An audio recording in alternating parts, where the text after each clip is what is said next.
Situations, a lot of horses will just turn around and run in the opposite direction if they're scared, but some horses like Smoot here will actually stop and look and stare at what he's scared of and try to decide whether it's worth running away from, because he's lazy and he's not going to run if you don't have to.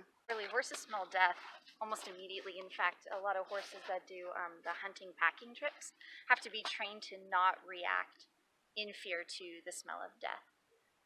So they would probably be running around, obviously very afraid. They'd be able to tell what was going on and want to remove themselves from it because they're sensing danger, but not being able to would be chaotic.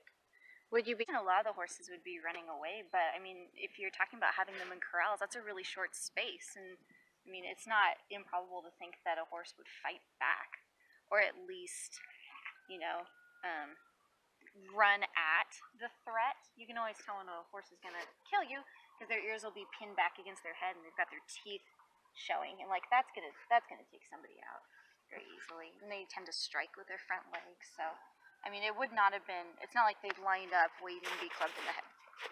Some of them, I can imagine, out of 700, you've got to have at least one or two that would try to kill you. You usually tell by their attitude. Appaloosas sometimes get a bad rap for having a terrible attitude, that untrainable thing that people were talking about.